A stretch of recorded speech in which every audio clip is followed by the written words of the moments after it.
Salut les plantistes, cette semaine je suis dans le jardin botanique de la fac de pharmacie Paris-Descartes et je vais rencontrer François qui est chercheur, professeur, enfin tout ça et qui va m'expliquer les bonnes plantes et les mauvaises plantes. On y va tout de suite.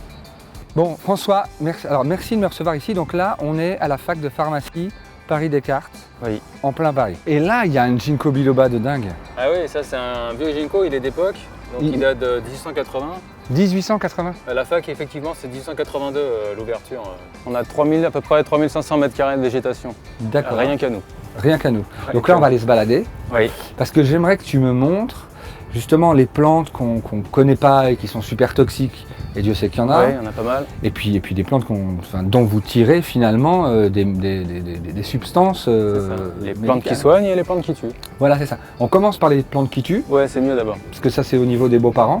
Oui, et puis après on ira voir les plantes qui soignent pour voir le reste. Pour les enfants. Voilà, c'est ça les enfants. Allez, on y va. Let's go.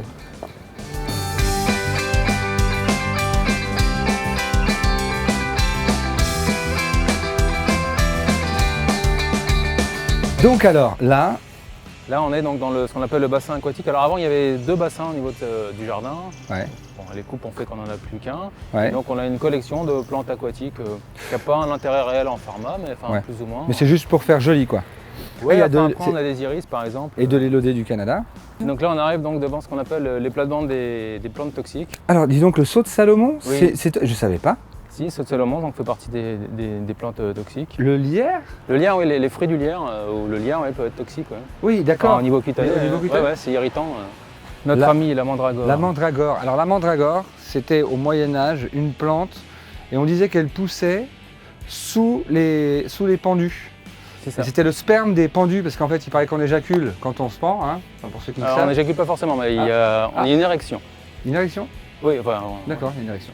Pas forcément. Donc il y a une érection et du coup en fait Chez l'homme. la mandragore, oui chez l'homme, oui, bien. On est bien d'accord non François? Oui, oui. Et donc, la mandragore poussait, je peux finir la mandragore ou pas François? Bien sûr. Merci. Et donc poussait dessous et surtout on disait qu'elle avait l'apparence d'un humain. Voilà, C'est ça. c'est ça. C'est le côté anthropomorphique. Anthropomorphique, j'adore. Qu'on apprendre des retrouve mots. également chez le ginseng.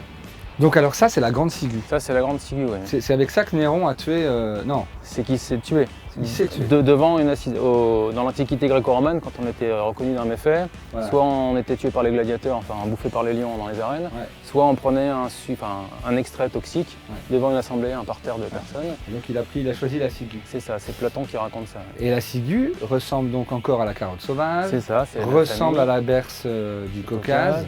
Mais surtout, elle, ce qui la caractérise, c'est qu'elle est maculée. Non, mais elle est donc Conium maculatum, Ouais. donc maculée, donc la tige ici. Elle est maculée de petits Et points. maculée de petits points, c'est pas mal de la Et donc ça, quand vous différencier. voyez des petits points sur une tige, n'y allez pas, c'est de la ciguë. Enfin, ou alors allez-y si vous avez envie de tuer quelqu'un, mais nous, on est responsable de rien. Alors là, on a le gelé à balai. Ouais, genêt à balai. On a le genêt à balai, pas le gelé, le genêt à balai. Et donc ça, c'est toxique. Ça c'est toxique, oui. Donc dedans vous avez ce qu'on appelle des petits alcaloïdes, donc qui sont des molécules relativement actives, que ce soit au niveau neurologique ou cardiaque, donc qui sont relativement fatales, on va dire, très vite.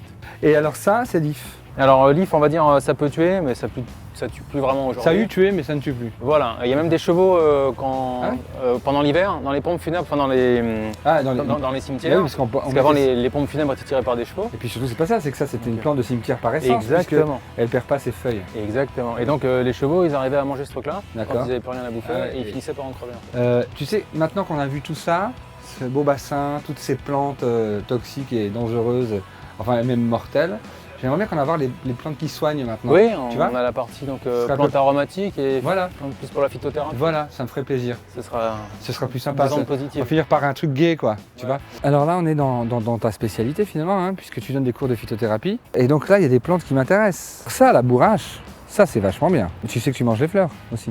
Ah ouais? Bien sûr. D'accord. Ah, je t'assure que ça se mange, c'est très très bon. Goûte. C'est bon ça? Ah, mais tu peux y aller, goûte. Tiens. D'accord. Moi, j'en prends une, toi, t'en prends une. Tu vois? Ouais, c'est pas très, mal. très Ouais. bon. C'est pas Ouais. mal. Ouais. Donc ça c'est de l'aubépine. Ça c'est l'aubépine, ouais. Donc c'est une belle petite rosacée qui est intéressante parce qu'elle est piquante. Oui. Et en plus c'est un côté arbustif qui fait qu'en ornemental on peut l'utiliser C'est vrai. assez facilement. Qui dans son existe jardin. en blanc Et l'aubépine rouge. et rouge. Après donc en phytothérapie on peut utiliser donc notamment comme sédatif. Alors là, on a la Chélidoine. Donc on a la Chélidoine, c'est la famille des papaveracées, on verra après le pavot.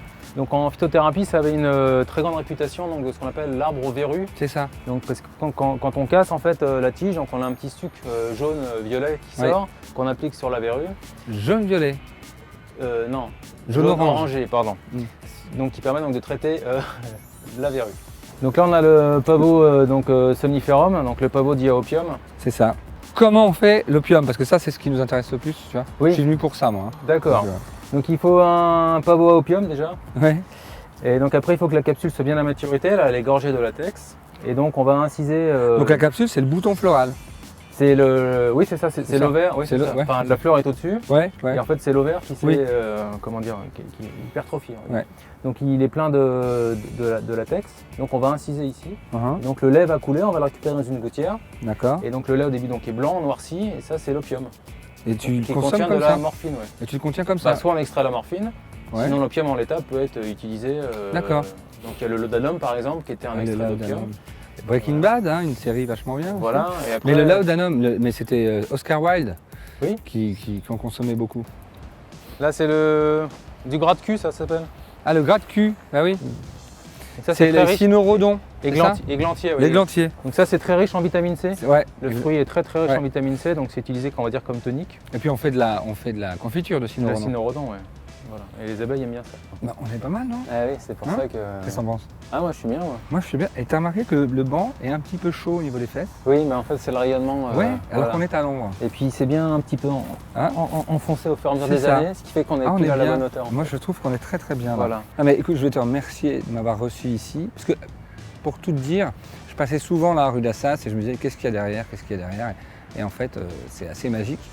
Et puis surtout, il y a des choses intéressantes, notamment sur les plantes et sur tout ce que je ne connaissais pas. Le boulot de Thierry qui s'occupe de ça, qui est quand même un sacré boulot parce qu'il est, faut le dire, hein, il est le seul jardinier à s'occuper de tout cet endroit qui est immense. Et puis, je sais pas, c'est bucolique, enfin, on se sent vachement agréable. Quoi. On se sent agréable, on se sent bien. On se sent bien, voilà. On se sent bien.